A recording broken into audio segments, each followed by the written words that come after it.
Hello, எல்லாரும் எப்படி இருக்கே? கோகுலாஷ்டமி நெருங்கி வந்துன்ருக்கு. எல்லாரும் பட்சணங்கள்லாம் பண்ணுறதில, சீடை, முறுக்கு அதெல்லாம் பண்ணுறதில பிஸியா இருப்பேள். இந்த இதில எனக்கு ஒரு விஷயத்த ஷேர் பண்ணிக்கலாம்னு தோன்றது. என்னன்னா, எனக்கு எங்க அம்மா செஞ்ச ஒரு விஷயம். நாங்க எல்லாமும் ஃபாலோ பண்ற ஒரு விஷயம்.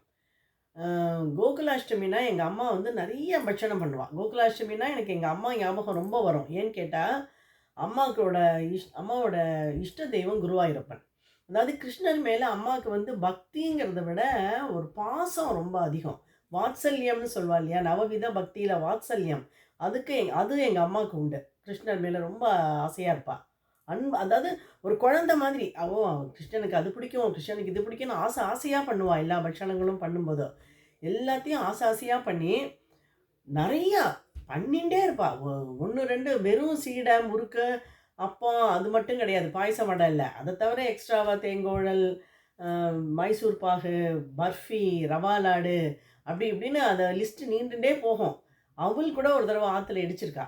எங்க அப்பா கூட சொல்லுவாரு, "ஏன் எல்லா பட்சணத்தையும் ஒரே நாள்ல பண்ற?" அப்படின்னு. அம்மாக்கு அது அது அம்மாக்கு மனசு போறவே போறாது. எவ்வளோ பண்ணாலும் நான் பண்ணிட்டே இருக்கணும் குழந்தைக்கு குழந்தைக்குன்னு ஆசை ஆசையா பண்ணிட்டே இருப்பா. இவ்வளோ பட்சணங்கள் பண்ணிட்டும், கடைசியா இன்னொரு விஷயமும் பண்ணுவா. என்னன்னா, எல்லா நெய்வேத்தியம்லாம் வைக்கும்போதும், ஒரு குடத்துல நல்ல தண்ணி, குடிக்கிற தண்ணிய புடிச்சு, கொஞ்சம் ஏலக்காய் போட்டு அதையும் நெய்வேத்தியம் பண்ணுவா. அதுக்கு எங்க அம்மா சொல்ற ரீசன் என்னன்னா, யாரோ ஒரு ஒரு கதை சொல்லுவா அம்மா. ஒரு ஒரு ஊர்ல ஒரு பாட்டி இருந்தாளாம். வயசான பாட்டி. அந்த பாட்டிக்கு ரொம்ப வயசாயிடுத்து. உடம்புல பட்சணங்கள் பண்றதுக்கு உடம்புல தெம்பு இல்ல. அவ்வளவு வசதியும் இல்ல. ஃப்ரூட்ஸ்லாம் வாங்கி வைக்கலான்னு. காசு அதனால அந்த பாட்டி என்ன பண்ணாளாம், நல்லா குடத்த கிளீனா தேய்ச்சு நல்லா பளிச்சுன்னு தேய்ச்சுட்டும், நல்ல சுத்தமான தண்ணிய கொஞ்சம் புடிச்சு அத வச்சு, "கிருஷ்ணா, என்னால வேற எதுவுமே உனக்கு குடுக்க முடியல. இந்த தண்ணிய தான் என்னால குடுக்க முடியும். நான் இத நெய்வேத்தியம் பண்றேன். இத நீ எடுத்துக்கோ." அப்படின்னு சொல்லி நமஸ்காரம் பண்ணாளாம்.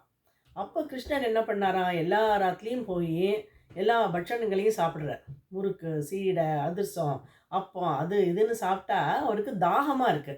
தாகமா இருந்தா யார் ஆத்துலயாவது தண்ணி வச்சிருப்பாளான்னு பார்த்தா, ஒருத்தர் ஆத்துலயும் தண்ணி வைக்கல. ஐய்யய்யோ! என்னடா பண்றதுன்னு இப்படி தேடின்னு இருந்தா, இந்த இந்த பாட்டி ஆத்துக்கு வராராம். அந்த பாட்டி ஆத்துல தண்ணி இருக்கு. அப்பா! அப்படின்னு கட கட கடன்னு அந்த தண்ணிய குடிச்சாராம். குடிச்சுட்டு அந்த பாட்டிய பிளெஸ் பண்ணாராம். அதனால எங்க அம்மா சொல்லுவா, "நம்ம கிருஷ்ணருக்கு எப்போதும் தண்ணியும் வைக்கணும் அவருக்கு குடிக்கிறதுக்கு, தூத்தமும் வைக்கணும்" அப்படின்னு சொல்லுவா. ஸோ எங்க அம்மா அதால அந்த குடத்துல தண்ணி வச்சு கொஞ்சம் ஏலக்காயும் அதில போட்டு வைப்பா. ஸோ இதுலேருந்து நமக்கு என்ன தெரியுதுன்னா, நம்ம என்ன குடுக்குறோம், எப்படி குடுக்குறோங்கிறத விட, குடுக்க எந்த எவ்வளவு ஆசையா குடுக்குறோம். அத எவ்வளவு குடுக்குறோங்கிறதே முக்கியம் கிடையாது. எப்படி குடுக்குறோங்கிறது தான் முக்கியம். பகவத்கீதையிலேயே கிருஷ்ணர் என்ன சொன்னார்? "பத்ரம், புஷ்பம், பலம், தோயம் துவமே பக்தியா பிரயச்சதின்னு" தானே சொல்லியிருக்கார்.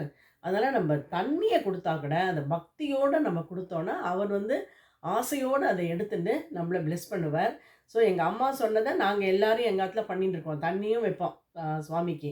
ஸோ நீங்களும் ஜலமும் கூட வைங்கோ. தூத்தமும் அவருக்கு குடிக்கிறதுக்கு, தண்ணியும் குடிக்கிறதுக்கு வச்சு, கிருஷ்ணரோட அருளுக்கு எல்லாரும் பாத்திரமாகலாம். ராதே கிருஷ்ணா.